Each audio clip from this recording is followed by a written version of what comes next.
तो चलिए फिर शुरुआत करते हैं एक्सरसाइज 2.5 के लेक्चर नंबर 3 की। क्वेश्चन नंबर 6 से हम आगे बढ़ रहे हैं और इस सवाल के अंदर भी हमें एक नई आइडेंटिटी का इस्तेमाल करना पड़ेगा।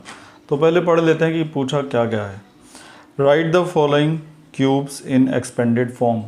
ये जितने भी क्यूब आपको दिखाई दे रहे हैं इन सबको क्या करना है, एक्सपेंडेड फॉर्म में लिखना है, इसको एक्सपेंड करना है। तो इन सभी क्यूब्स को एक्सपेंड करने के लिए हमें क्यूब वाला जो फार्मूला होता है वो याद होना चाहिए। तो एक बार फार्मूले को देख लेते हैं।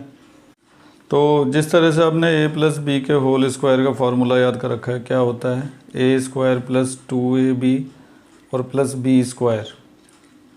इसी तरह से a प्लस बी के होल क्यूब का भी फार्मूला होता है a cube plus B cube plus 3a square b और प्लस 3ab स्क्वायर। ठीक है, तो इसमें क्या है कि चीज़ें अगर इधर उधर बदल भी देते हैं, जैसे कि बी क्यूब को आप सबसे लास्ट में भेज देते हैं या फिर इसको इधर ले आते हैं, तो उससे कोई फ़र्क नहीं पड़ता क्योंकि सारे के सारे प्लस में हैं। दूसरी बात यह है कि अगर आपको ए क्यूब माइनस ए माइनस बी के होल क्यूब का फार्मूला है तो वो भी इस तरह से ही होता है, a cube minus B cube minus 3a square B और प्लस 3ab स्क्वायर। तो दोनों सेम ही है, बस साइन का डिफरेंस है कि जैसे यहाँ पर माइनस आ जाएगा और इस जगह पर माइनस आ जाएगा। आप इसको इजीली ऐसे भी याद कर सकते हैं, जहाँ पे b की पावर ऑड होगी वहीं पे माइनस आएगा, जहाँ पे b की पावर ऑड होगी यहाँ पे b की पावर क्या है 1 का मतलब ऑड, तो वहीं पे क्या आ रहा है माइनस आ रहा है। यहाँ पर b की पावर इवन है इसलिए क्या आ रहा है प्लस आ रहा है। तो आप वो वाला फार्मूला याद रखते हुए इसे भी याद रख सकते हैं, जहाँ पर b की पावर ऑड होगी वहीं पर बस आपको माइनस प्लेस करना पड़ेगा, बाकी सब ऐसे ही रहेगा। तो ये दो फार्मूले इन सब के अंदर इस्तेमाल होने हैं, तो ध्यान से देखिएगा किस तरीके से किया जाएगा। तो यहाँ पे इस्तेमाल होने वाला जो फार्मूला है इधर लिख दिया मैंने साइड में, a प्लस बी का होल क्यूब लगेगा। तो a प्लस बी के होल क्यूब का फार्मूला होता है a cube plus B cube plus 3a square B और प्लस 3ab स्क्वायर। तो इसके लिए a और b को आइडेंटिफाई करना पड़ेगा। 2x जो है वो a बन जाएगा और 1 जो है वो b बन जाएगा। तो सबसे पहले हमें a क्यूब लिखना है, तो इसका मतलब 2x का क्यूब। इसके बाद b क्यूब लिखना है यानी कि 1 का क्यूब। इसके बाद आएगा 3, a की जगह पर 2x आएगा तो उसका स्क्वायर और b की जगह 1 आएगा। इसके बाद 3ab स्क्वायर, 3a की जगह 2x आएगा और b की जगह 1 आएगा और उसका स्क्वायर। तो a cube plus b cube plus 3a square b plus 3ab square, इस तरह से हमने फार्मूला लगा दिया है।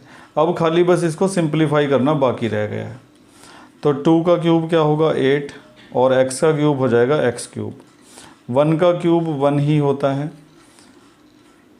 2 का स्क्वायर 4 होगा और 4 की 3 में करेंगे तो कितना आ जाएगा 12 और x का स्क्वायर क्या होगा x स्क्वायर।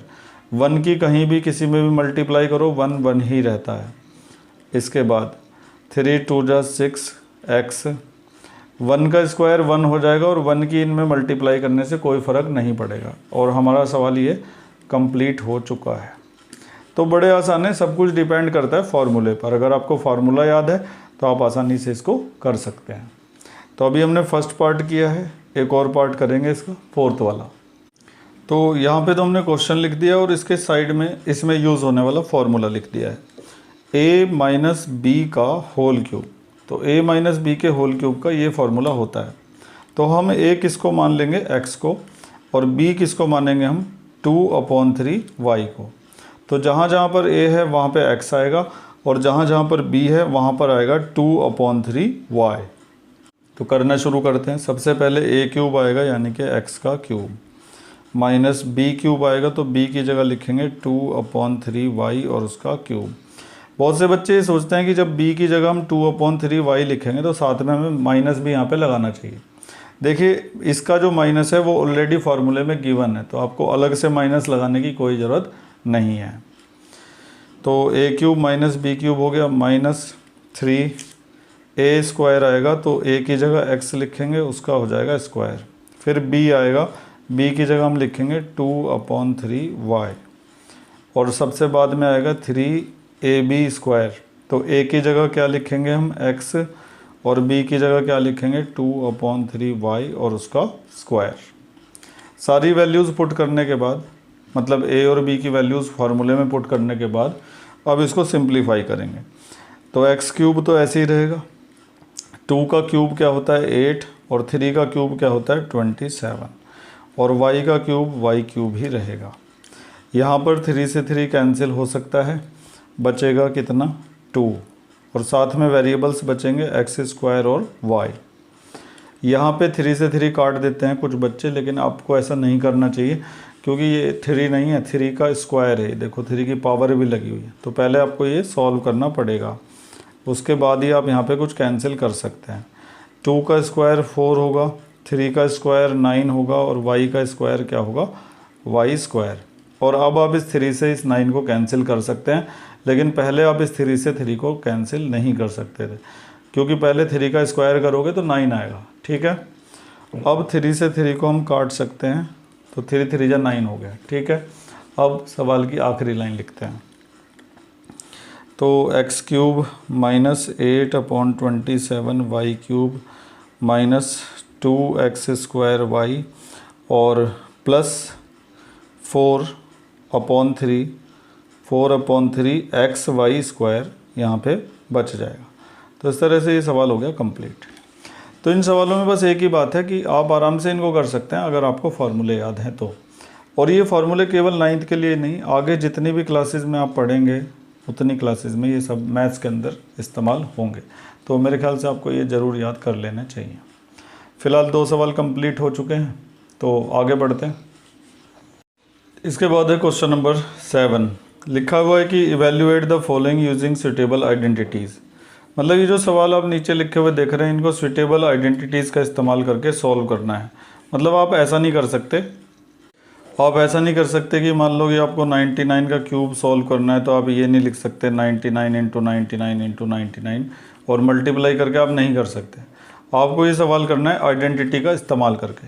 तो इसके अंदर हम कैसे आइडेंटिटी इस्तेमाल करेंगे ये समझ लेते हैं। पहली बात तो हमें यहाँ पे सब जगह क्यूब्स दिखाई दे रहे हैं, तो 99 का क्यूब फाइंड करने के लिए अगर हमें सुटेबल आइडेंटिटी इस्तेमाल करनी है, तो सबसे पहले हम इसको 99 को ब्रेक कर लेंगे। हम इसको लिख देंगे इस तरीके से 100 - 1 और उसका क्यूब। और इसके बाद हम यहाँ पर फार्मूला इस्तेमाल कर सकते हैं a - b के होल क्यूब का। क्या फार्मूला होता है a cube - b cube -3a square b और प्लस 3ab स्क्वायर। इसके अलावा कुछ बच्चे ये भी सोचते हैं कि 100 - 1 को हम ऐसे, मतलब 99 को 100 - 1 लिखने के बजाय, अगर 99 को हम 100 - 1 लिखते हैं तो इसके बजाय हम ये भी लिख सकते हैं क्या कि 90 + 9। तो देखिए जब हम इसमें a - b के होल क्यूब का फार्मूला लगाएंगे तो इसकी कैलकुलेशन ईजी होगी और ये थोड़ी सी डिफ़िकल्ट कैलकुलेशन होगी। तो आपके लिए बेहतर यही है कि आप ज़्यादा से ज़्यादा जिसमें ज़ीरो आ रही हों उसी का इस्तेमाल करें। तो 99 को 100 - 1 लिखना ज़्यादा बेटर है बजाय 90 + 9 लिखने के। तो आप इस बात का ध्यान रखा करें, ज़्यादा से ज़्यादा ज़ीरो जिससे मिलेंगी उसी को आप अप्लाई करेंगे। तो अभी हमने 99 को लिख दिया 100 - 1 और उसका क्यूब। अब ये हमारे लिए a बनेगा और ये बनेगा b। तो जहाँ जहाँ पर a आ रहा है वहाँ पर हम 100 लिखेंगे और जहाँ जहाँ पर b आ रहा है वहाँ पर हम 1 लिखेंगे। तो शुरू करते हैं लिखना। a की जगह आ जाएगा 100 और उसका क्यूब, b की जगह आ जाएगा 1 और उसका क्यूब, 3 a की जगह फिर 100 आ जाएगा उसका स्क्वायर, b की जगह पर 1 आ जाएगा, फिर 3 a की जगह पर 100 आ जाएगा और b की जगह पर 1 आ जाएगा और उसका क्या करना पड़ेगा स्क्वायर। सारी वैल्यूज़ को पुट करने के बाद अब हम इसको सिंप्लीफाई करेंगे।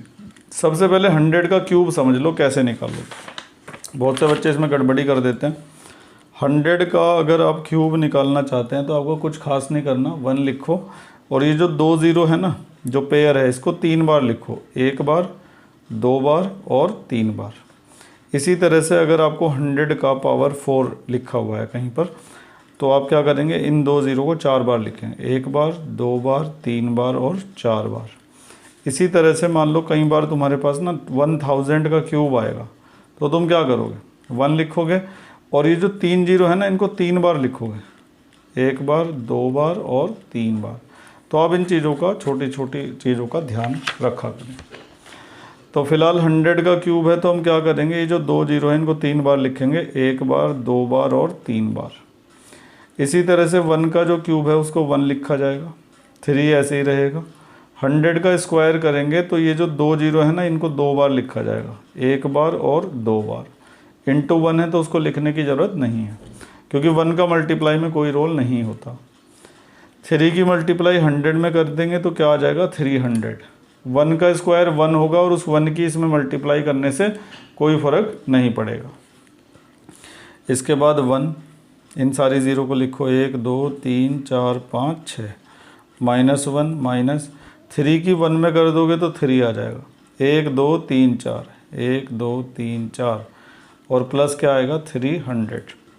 अब इसके बाद वैसे तो आप कैलकुलेट कर सकते हैं, लेकिन अच्छा क्या रहेगा आपके लिए कि प्लस वाले जो हैं, एक तो ये प्लस का है और एक वो प्लस का है, तो इन दोनों को ऐड कर लो। तो 100300 आ जाएगा इनको ऐड करके, और जो माइनस वाले हैं फिर उनको ऐड करो, इनको ऐड करके आएगा 3000 और 1। और अब इसके बाद इसमें से इसको क्या कर दिया जाएगा, माइनस। 10 में से 1 जाके 9 बचेगा, 9 में से 0 जाके 9 बचेगा, यहाँ रह जाएगा 2। इसके बाद यहाँ पर 0 आएगी, यहाँ पर 10 में से 3 जाके 7 बचेगा, यहाँ पर 9 बचा रह जाएगा। तो इस तरीके से ये हमारा आंसर हो गया। तो सबसे पहले आपको क्या करना पड़ेगा, जो भी आपका सवाल है उसको आपको इस तरह से लिखना पड़ेगा अगर आप आइडेंटिटी यूज़ करना चाहते हैं तो।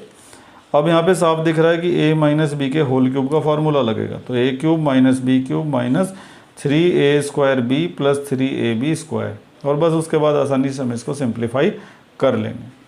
तो अभी हमने ये वाला पार्ट किया है फर्स्ट, अब हम सेकंड करेंगे।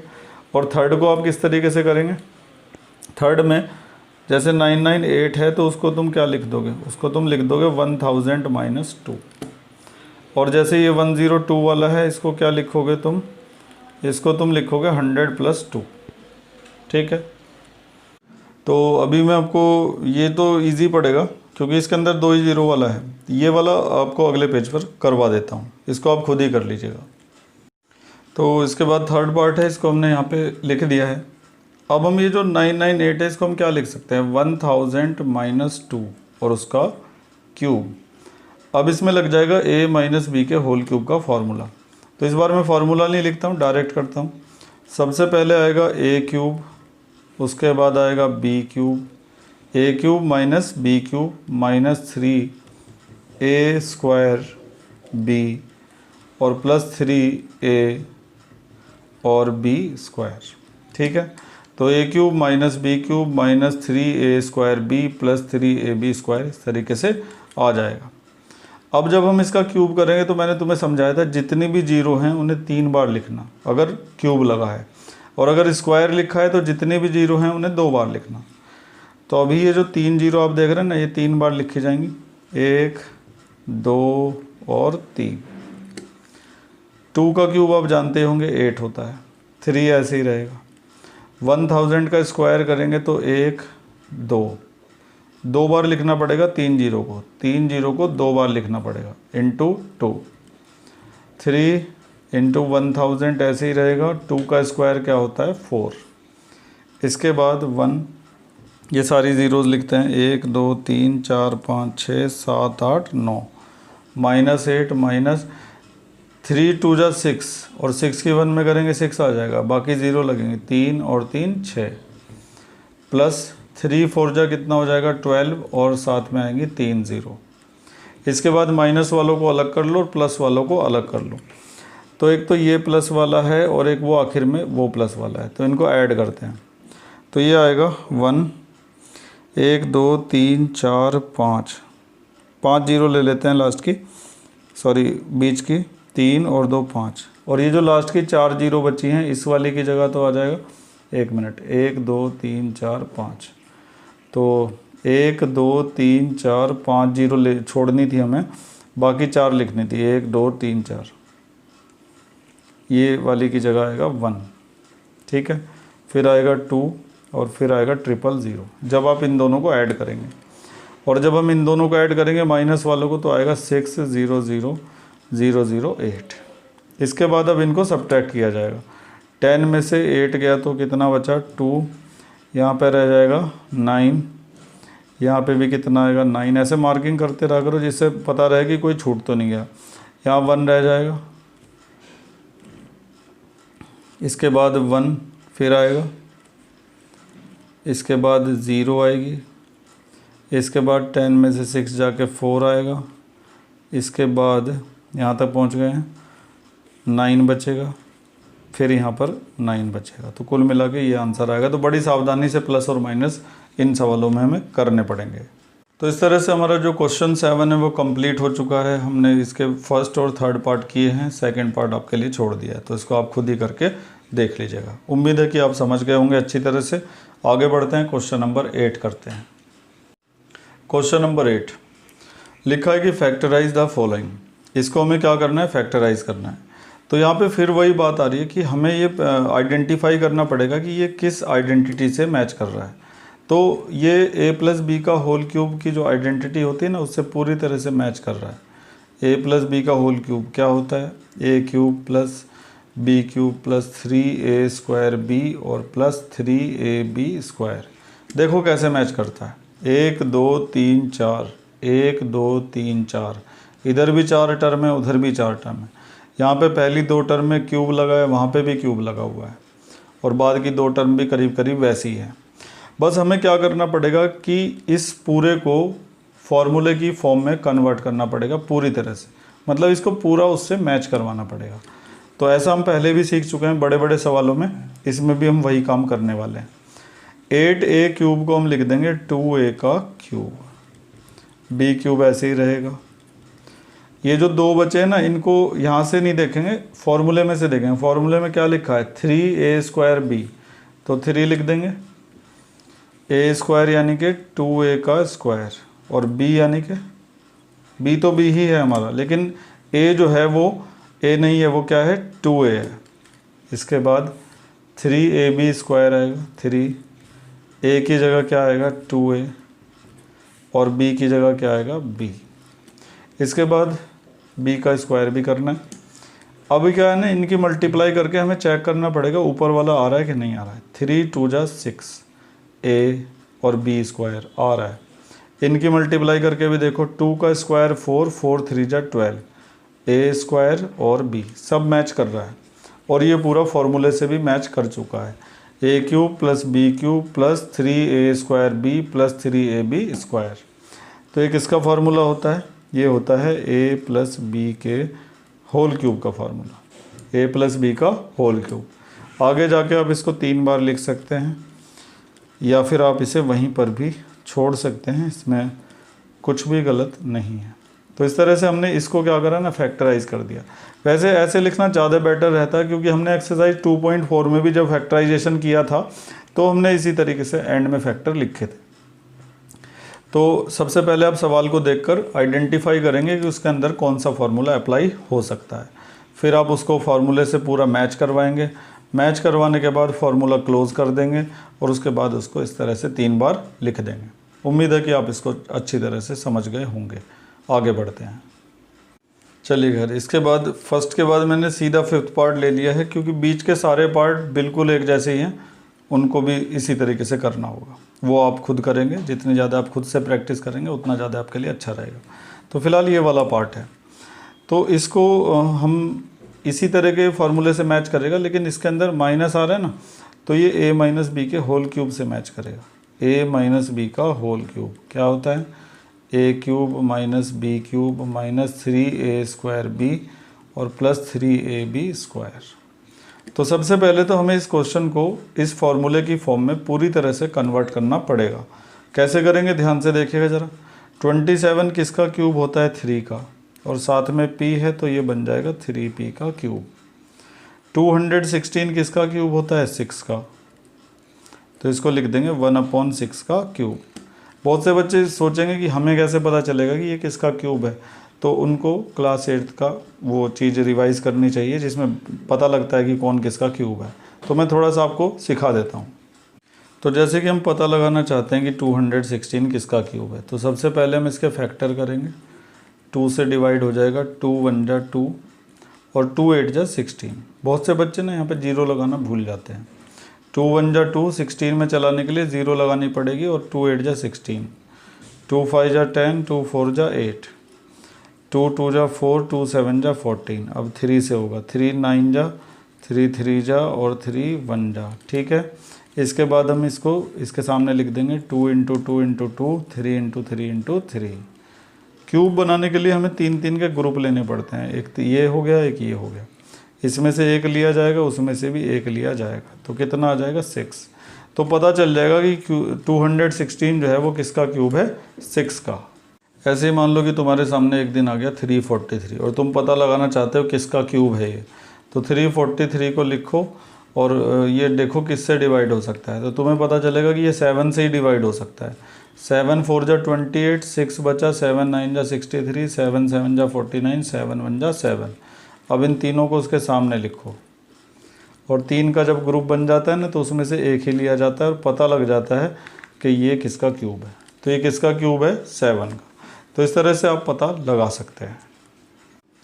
तो ये 6 का क्यूब हो गया। अब यहाँ से देखना बंद करते हैं और फॉर्मूले में से देखना शुरू करते हैं। सबसे पहले क्या आएगा, 3, उसके बाद आएगा a, तो a की जगह हमें क्या लिखना है, 3p। उसके बाद आएगा b की जगह में क्या लिखना है, 1/6, और a का स्क्वायर है तो स्क्वायर कर दो। और अब तुम इसे चेक करना चाहते हो उस ऊपर से मैच कर रहा है या नहीं कर रहा, तो आराम से चेक कर सकते हो। 3 से 2 बार कैंसिल हो जाएगा, 2 बार ये, तो नीचे 2 आएगा। 3 का स्क्वायर 9 है, 9 आ गया, p का स्क्वायर भी आ गया, यानी कि ये पूरा उससे मैच कर रहा है। प्लस अब हमें लिखना है 3ab², तो 3 a की जगह आएगा 3p और b की जगह आएगा 1/6 और उसका स्क्वायर। तो जब आप इसे भी सॉल्व करेंगे तो ये भी इससे पूरा मैच कर जाएगा। मैं इसको सॉल्व करके दिखा देता हूँ, देखो ज़रा। 3 इंटू 3p और 1 का स्क्वायर 1, 6 का 36, 3 से कट जाएगा, 3 1 जा, 3 2 जा, 3 से कट जाएगा 4 बार, तो ऊपर p बचा नीचे 4 बचा, तो आ गया ना p/4। तो वही तो लिखा है p/4। तो कहने का मतलब ये है कि ये सब जो हमने लिखा है ये उससे मैच भी कर रहा है और ये पूरा फार्मूले से भी मैच कर रहा है। अब इस फार्मूले को क्लोज करते हैं। किसका फार्मूला बना है ये, a माइनस बी के होल क्यूब का। तो a माइनस बी का होल क्यूब, ठीक है। और उसके बाद बस इसको 3 बार लिख देना, 3p minus 1/6, 3p minus 1/6 and 3p minus 1/6। तो उम्मीद है कि ये फैक्टराइजेशन का जो क्वेश्चन नंबर 8 था इसको आप अच्छी तरह से समझ गए होंगे। बचे हुए पार्ट्स ज़रूर करके देखिएगा, उनके आंसर मिला के देखिएगा। कोई प्रॉब्लम होती है तो मुझे व्हाट्सएप मैसेज करके या फिर कमेंट्स में भी लिख सकते हैं। आगे बढ़ते हैं। इसके बाद है क्वेश्चन नंबर 9। लिखा है कि वेरीफाई दैट, इसको और उसको वेरीफाई करना है। तो ये जो आप देख रहे हैं ये सवाल होने के साथ साथ ये फॉर्मूले भी हैं, मतलब ये क्वेश्चन तो है ही अपनी जगह कि इसको वेरीफाई करना है। दूसरी बात यह है कि ये फॉर्मूले भी होते हैं। ये a³ minus a³ plus b³ का फार्मूला है और ये है a³ माइनस b³ का फार्मूला, जिन्हें हम आगे जाके इस्तेमाल भी करेंगे। लेकिन फ़िलहाल हमें इन फार्मूलों को क्या करना है, वेरीफाई करना है। तो इसमें से मैं सेकंड वाला वेरीफाई करता हूँ और फर्स्ट वाला उसी तरह से आप वेरीफाई करेंगे। तो ये जो सवाल आप देख रहे हैं इसको वेरीफाई करने के लिए LHS में तो कुछ खास है नहीं हमारे लिए, हम इसका क्या करेंगे, RHS लेंगे, राइट हैंड साइड। तो राइट हैंड साइड में क्या लिखा हुआ है, x minus Y into X square plus X Y और प्लस वाई स्क्वायर। इसके बाद हम क्या करेंगे ना, सिंपल मल्टीप्लाई करेंगे। सबसे पहले इस x की मल्टीप्लाई इस पूरे में की जाएगी, उसके बाद y की मल्टीप्लाई भी इस पूरे में की जाएगी। और ये मल्टीप्लिकेशन आपने क्लास 8 में सीखा था। तो x की मल्टीप्लाई इस पूरे में करेंगे, x इंटू, तो x की मल्टीप्लाई जब इस पूरे में करेंगे तो क्या लिखेंगे, X square plus X Y और प्लस वाई स्क्वायर। अब है माइनस का y, माइनस y की मल्टीप्लाई भी इस पूरे ब्रैकेट में की जाएगी, X square plus X Y और प्लस वाई स्क्वायर। तो बड़े ध्यान से मल्टीप्लाई करेंगे। x की मल्टीप्लाई एक्स स्क्वायर में करोगे तो एक्स क्यूब आएगा, x की यहाँ पर करोगे तो एक्स स्क्वायर वाई आएगा, x की यहाँ पर करोगे तो एक्स वाई स्क्वायर आ जाएगा, y की एक्स स्क्वायर में करोगे तो एक्स स्क्वायर वाई आ जाएगा। वैसे तो वाई एक्स स्क्वायर आएगा, लेकिन आप एक्स स्क्वायर वाई भी लिख सकते हैं अल्फ़ाबेटिकल ऑर्डर के लिए। माइनस प्लस माइनस हो जाएगा, y की मल्टीप्लाई यहाँ पर करेंगे तो एक्स वाई स्क्वायर आएगा, माइनस प्लस माइनस हो जाएगा, y की मल्टीप्लाई वाई स्क्वायर में करेंगे तो क्या आएगा, वाई क्यूब आ जाएगा। तो मल्टीप्लिकेशन कंप्लीट हो चुका है। x की मल्टीप्लाई पहले इस पूरे ब्रैकेट में की गई, उसके बाद माइनस वाई की मल्टीप्लाई इस पूरे ब्रैकेट में कर दी गई। अब हम क्या करेंगे, देखेंगे कौन कौन सी लाइक टर्म एक दूसरे से कैंसिल हो सकती हैं। तो एक्स स्क्वायर वाई प्लस का है, एक्स स्क्वायर वाई माइनस का है, तो ये कैंसिल हो सकते हैं। एक्स वाई स्क्वायर प्लस का और एक्स वाई स्क्वायर माइनस का, तो ये भी कैंसिल हो गए। बचा क्या, X cube minus Y cube. और देखो यही हमारे LHS के क्या है, इक्वल। तो राइट हैंड साइड जो है ना वो लेफ्ट हैंड साइड के इक्वल हो गई है, तो इसका मतलब हमने वेरीफाई कर दिया है। तो इसी तरह से आप इसका जो फर्स्ट पार्ट है उसमें भी इन दोनों की आपस में मल्टीप्लाई करेंगे और वेरीफाई करके देखेंगे कि इक्वल आ रहा है या फिर नहीं आ रहा। चलिए फिर आगे बढ़ते हैं। तो ये है एक्सरसाइज का 10वां सवाल। लिखा हुआ है कि फैक्टराइज द फॉलोइंग। इन दोनों को क्या करना है, फैक्टराइज करना है। तो जो अभी अभी हमने फॉर्मूले वेरीफाई करे थे उन्हीं का इसके अंदर इस्तेमाल करेंगे। एक बार देख लेते हैं। ये देखो ज़रा, X cube plus Y cube वाला फार्मूला तो यहाँ पे लग जाएगा, और X cube minus Y cube का ये जो फार्मूला है ये इसके अंदर लग जाएगा। लेकिन सबसे पहले हमें क्या करना पड़ेगा, इसको पूरा एक्स क्यूब और इस पूरे को वाई क्यूब बनाना पड़ेगा। अब क्या है कि इसमें m के ऊपर तो क्यूब है लेकिन इसके ऊपर क्यूब नहीं है। पूरा जो भी यहाँ पर लिखा रहता है उसके ऊपर क्यूब होना ज़रूरी है। एक और चीज़ है जिस पर हमें ध्यान देना है कि बहुत से बच्चे सोचते हैं कि a प्लस बी का होल क्यूब और a cube plus B cube दोनों एक ही बात होती है और दोनों का सेम फार्मूला होता है, तो वो बिल्कुल गलत सोचते हैं। a प्लस बी का whole cube a cube plus B cube के इक्वल कभी नहीं हो सकता, क्योंकि इसका फार्मूला अलग है और उसका फार्मूला अलग है।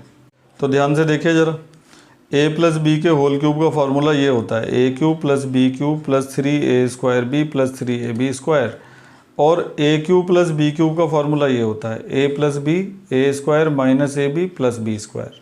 तो दोनों अलग अलग चीज़ें, आपको कन्फ्यूज होने की ज़रूरत नहीं है। और इसी तरह से a प्लस बी का whole cube is not equal to a cube minus B cube, और इसी तरह से a प्लस बी का whole square is not equal to a square plus B square. तो ये बात आप याद रखिए, होल स्क्वायर एक अलग चीज़ है और अलग अलग पर स्क्वायर लगता है तो वो अलग चीज़ है। दोनों से आंसर अलग आते हैं। आप इस चीज़ को चेक भी कर सकते हैं। देखो जैसे 5 प्लस 2 का होल स्क्वायर और 5 स्क्वायर प्लस 2 स्क्वायर, दोनों आपको अलग अलग रिजल्ट देंगे। 5 और 2 कितना हुआ 7, और 7 का स्क्वायर कितना हो गया 49। 5 का स्क्वायर 25, 2 का स्क्वायर 4, 25 और 4 कितना हो गया 29। तो देख लो अलग आ रहे हैं बिल्कुल ये एक दूसरे से। तो इसलिए ध्यान रखना, होल क्यूब का फार्मूला अलग होता है और अलग अलग पे क्यूब लगाए तो उसका फार्मूला डिफरेंट होता है। तो इतनी जानकारी लेने के बाद अब हम आसानी से दोनों के अंदर फार्मूला लगाएंगे। सबसे पहले फर्स्ट पार्ट करते हैं। तो फर्स्ट पार्ट को हमने यहाँ पे लिख दिया है। अब इसको हम क्या लिख सकते हैं, 3y का क्यूब, और इसको 125 किसका क्यूब होता है 5 का, 5z का क्यूब। ठीक है। और अगर आप नहीं जानते 125 किसका क्यूब है तो आप रफ में उसको निकाल भी सकते हैं, जैसे मैंने अभी आपको तरीका बताया था। अब यहाँ पर a cube plus B cube का फार्मूला लग सकता है। तो क्या फार्मूला होता है, a cube plus B cube का फार्मूला होता है a plus B A square minus A B और प्लस बी स्क्वायर। तो सबसे पहले हमें a प्लस बी लिखना है, a प्लस बी, और उसके बाद हम लिखेंगे a square minus A B plus B square. तो a square minus A B और प्लस बी स्क्वायर। तो a cube plus B cube का फार्मूला अप्लाई करने के बाद ये वाला फार्मूला, अब इसको सिर्फ सिंप्लीफाई करना बाकी रह गया है। तो 3y प्लस 5z ऐसे ही रहेगा। 3 का क्यूब क्या होता है, सॉरी 3 का स्क्वायर क्या होता है 9y स्क्वायर माइनस 3 5 जा 15yz, और प्लस 5 का स्क्वायर क्या होगा 25, और z का स्क्वायर क्या होगा z स्क्वायर। और इस तरीके से हमारा जो फर्स्ट पार्ट है वो कंप्लीट हो गया। अब करते हैं सेकंड पार्ट। तो इसको देखकर भी आसानी से पता चल जाएगा कि इसके अंदर a cube minus B cube वाला फार्मूला लगेगा। क्या होता है a cube minus B cube का formula, a minus b into a square plus a B और प्लस बी स्क्वायर। तो देखो इसमें और उसमें ज़्यादा डिफरेंस नहीं है, वहाँ पे माइनस ए बी है, यहाँ पे प्लस ए बी है, यहाँ प्लस है और यहाँ माइनस है, बस इतना ध्यान रखना है। अब हमें ये पता होना चाहिए कि 64 किसका क्यूब होता है, 4 का, साथ में m है तो इसको लिख देंगे 4m का क्यूब। 343 किसका क्यूब होता है, अभी थोड़ी देर पहले ही समझाया था पिछले सवाल में, 7 का क्यूब होता है। याद अगर रहता है ना तो एकदम से लिख सकते हो, और याद नहीं है तो फिर निकालने में टाइम लगेगा। और n और इस पूरे का क्या हो जाएगा, क्यूब। अभी एक बार देखो हमें कैसे पता चलेगा कि 64 किसका क्यूब है, ध्यान से देखना। 64 को यहाँ पे लिखो, फैक्टराइज करना शुरू करो। 2 3 जा 2 2 जा 2 1 जा 2 6 जा 2 8 जा 2 4 जा 2 2 जा और 2 1 जा। इसके बाद हम क्या करते हैं ना, 3 3 के ग्रुप बनाते हैं अगर हमें पता लगाना है किसका क्यूब है। बन गए। फिर एक यहाँ से निकलेगा और एक यहाँ से निकलेगा, इन दोनों की मल्टीप्लाई करके क्या आ जाएगा, 4 आ जाएगा। तो पता चल जाएगा कि 64 किसका क्यूब है, 4 का। तो अब हम यहाँ पर आसानी से ए क्यूब माइनस बी क्यूब का फार्मूला लगा सकते हैं, ये वाला। तो सबसे पहले हमें ए माइनस बी लिखना है। A minus b 4m minus 7n। इसके बाद आएगा ए स्क्वायर यानी कि 4m का स्क्वायर, ये a है और ये b है। फिर आएगा a इंटू बी, तो a की जगह 4m और b की जगह 7n। फिर b आएगा तो b की जगह 7n आ जाएगा और उसका स्क्वायर। इसके बाद 4m minus 7n as it is. 4 का स्क्वायर 16m स्क्वायर। 4 7 जा 28 m इंटू n, और 7 का स्क्वायर 49 और n का स्क्वायर क्या हो जाएगा, n स्क्वायर। और इस तरीके से हमारा जो सवाल है वो कंप्लीट हो चुका है, फैक्टराइज हो चुका है। तो आज के लेक्चर में बस हम इतना ही करेंगे। 10 सवाल पूरे हो चुके हैं इस एक्सरसाइज के, बाकी बचे हुए देखेंगे अगले लेक्चर में। उम्मीद है कि आज का पढ़ाया गया सारा आपकी समझ में आ गया होगा। बेहतर समझ के लिए आपको सब चीज़ों की, सारे सवालों की प्रैक्टिस करनी ज़रूरी है। जैसे मैंने 2 सवाल करवाए ना, तो ऐसे इस तरह के कम से कम 5-6 सवाल तुम करोगे, तब जाके तुम्हें अच्छे से कॉन्सेप्ट क्लियर हो पाएगा, क्योंकि हर सवाल में कोई ना कोई नई बात हमें पता चलती है। चलिए खैर, आज यहीं पे ख़त्म करते हैं। Thank you.